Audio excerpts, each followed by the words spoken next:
Questions? First day, full pads. Did you like what you saw today? Do you think that your guys are about where you thought they would be 5 days in and 1 day in pads? 5 days in, there's really not a lot of difference in shells and full gear now because you practice in a similar manner except when you scrimmage, and that's only 2 or 3 times a year. The guys' attitudes have been good. They've obviously had a good summer. We're stronger. We're a better looking football team. Their effort's good. We're not seeing guys loaf.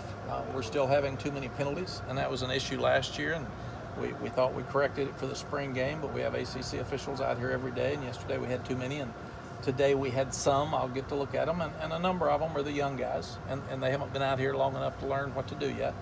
But really, really pleased with the overall effort and attitude of this team. Michael mentioned the team kind of being called out for being quote-unquote soft coming into this first day of practice with pads. Did they help kind of quell some of those rumors or thoughts that the coaching staff had? Yeah, yesterday was our most physical inside run drill since we've been here. And the defense really stepped up and just stuffed the offense. And then today it's really starting. I'll talk to them about it at tonight's meeting. The offense just got mad. Obviously, Coach Searles got after them, and they killed the defense. And the first 3 balls they handed it off, it just gashed. So we've got to have a consistent attitude, and we've got to play the same all the time. We are not talented enough or deep enough to play up and down. So we've got, is a great message, that we've got to play hard every play to have a chance to get where we want to get.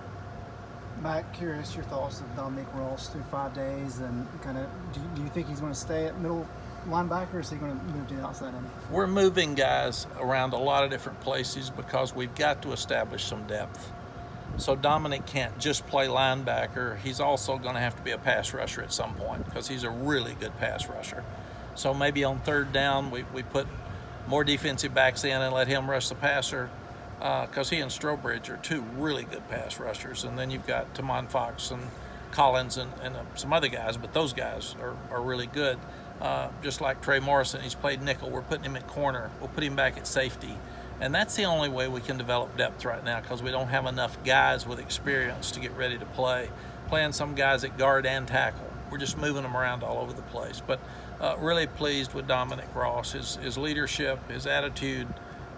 He's in great shape. I think he's a guy that's on a mission as a senior to get this thing fixed. How far into a camp can you go moving guys around between positions before you have to settle it down and say this is where you're going to be? I think, Aaron, we'll have to keep doing it because we're going to have to do it during the season some. And a starting corner may be the backup nickel. So if the nickel goes down, if the next corner is better than the next nickel, you just have to move him over. So what we'll have to do, it'll keep our schemes more simple. But we're going to have to do that till we can get a defined group of 22 guys at least on each side of the ball that we feel like can put the puzzle together so we can have depth. What prompted the move of Brian Anderson to first team center, and what do you think he's done? How do you think he's done there so far? You know, first team is a real bad term right now because we really don't have a first team. We got guys that go out there first and some, but Nick Polino played center all day yesterday. Brian played it some today. Ty Murray's playing it some, so all 3 of them are rotating. And probably because Ty doesn't know what to do as much right now, Brian and Nick are playing it more than the other guys. But again, we're just putting freshmen in and moving a guy up, moving a guy out. We're trying to figure out the best combinations. And right now, center's a place that's up for grabs. What has he done, though, to impress you from summer to now? Brian's worked really hard in the off season. He's real smart. He's got good feet. Sometimes he just gets overpowered by the likes of an Aaron Crawford. What did you learn about your quarterbacks today with them being in pads for the first time and whatever? You know, Mike Archer was out here and Jim Collins, 2 of my friends from a long time coaches, and I told them the same thing I told you all, and they rolled their eyes like, man, there's 3 of them aren't alike. Come on now. Which one? And they stood there and watched, and they said, oh my gosh, they're all 3 alike. So you're really, we look at all their stats. There's been absolutely no separation to this point. Probably the separation will come at scrimmage time because it's easier in a scrimmage when you're moving the ball and scoring points to see who's got the best grasp of the team and the leadership. So I would think that we would know a lot more about our quarterbacks till our second scrimmage. Are you pleased with how they're competing? I really am, and this team's been amazing. They all get along. I'm thinking we're going to have fights between the quarterbacks, and I'm seeing Cade go out today and Jace high-five him, great throw, man. I'm thinking, really?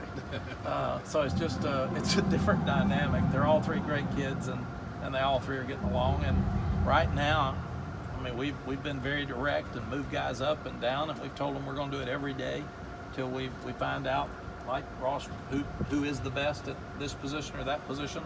And I think they've got pretty used to it. We just say, look at who we put out there first, and you figure he did better yesterday. When is your first scrimmage? I think Saturday. A year ago, some of the guys were saying if Lightning's in the area, they go to the locker rooms, they got to cool off for 30 minutes, they get out of sorts. I guess that's one of the benefits of having an IPF is you don't lose any time. Yes, it's an amazing facility because we lost 3 minutes coming in, and it probably would have been 70 minutes because where do you go? If they wouldn't let you go to the baseball stadium, you have to go back to the office, you have to load buses to do that, you get in the dressing room, then you have to come back, you have to stretch again.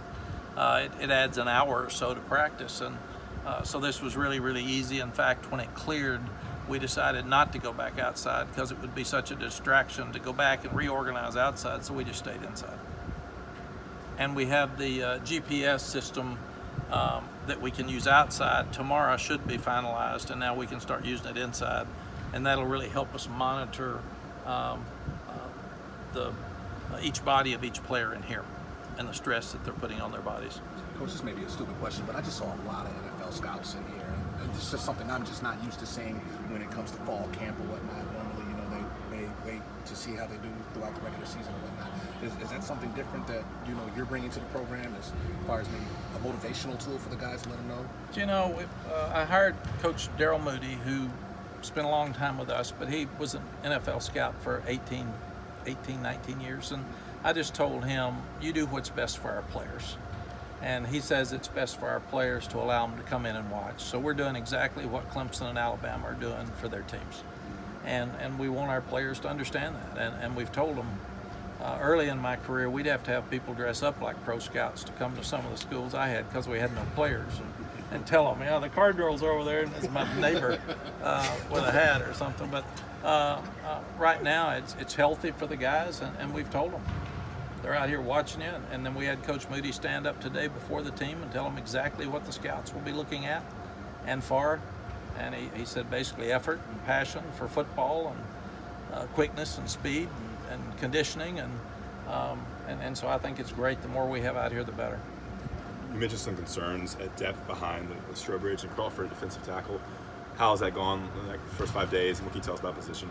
It's gone really well. The first thing I would say, and I told the coaches this yesterday, is that these coaches did an amazing job of recruiting 19 days before the first signing day, because we have some really good players in that freshman class, and a new coach coming in should not have good players in the first class. I mean, it's just you're too far behind. And so some of those young defensive linemen are doing well. Some of the young offensive linemen are doing well. So we're really, really pleased on both sides of the ball for those guys coming in. And then what that does, it makes our offensive line so young anyway. We only have 2 seniors, and I don't think a junior on the whole team. So the rest of them are obviously freshmen, sophomores, redshirt freshmen. So that's making all of those guys like Zach Gill and like Jalil Taylor, like Brant Lawless, making all of them wake up because they understand we're going to play the best players, and we've told them we're playing the best 8 players regardless of age. So it does not matter whether you're a senior or a freshman, we're going to play you if you're playing well. So we're developing more depth there. Coach, what has struck you about the running backs? They're really good. Running backs are still our number 1 unit. And it was funny with when Coach Meyer came this spring, he said, "Ooh, these running backs are really good." And then first thing Mike Archer and Jim Collins said today is, "My gosh, those running backs look good." And they are. All of them are good. And they're strong. They've got good hands. They can catch. They block well. They're very unselfish, and they can run behind their pads well. So We've had a couple of fumbles. I had a quarterback fumble today and 2 running back fumbles yesterday, which we haven't had.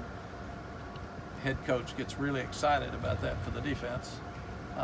And at the same time, on the offensive side, you've got to coach it hard. And we had 2 really good lessons, one yesterday and one today. Jonathan Smith picked up a fumble yesterday, and he was running it in for the score, and he picked it up like this. We had ACC officials out here. It was at the 14-yard line. We stopped the entire practice and said, the official explained it, that's 15-yard sportsmanship penalty from the 14-yard line and no touchdown. So come on, you're a senior. Wake up, let's do it right. Today, Miles Dorn picks up a fumble, he's running with it, he had it sloppy, somebody strips it back out, defense loses the ball. So that's 2 great teaching moments for us that we'll have tonight in our meetings with those players. How has Chaz continued to improve?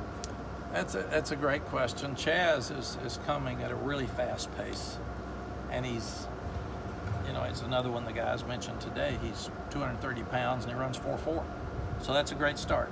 And he's worked really hard on the weights, and he's sure not shy. The only thing he was struggling with in the spring was when you haven't played the position, and especially with the offense that we're running, there's so many miskeys. That sometimes his instincts weren't as good. He got caught outside and off balance, and every day he's learning more and more. So I'm really high on Chaz and think he may have a chance to be a good player.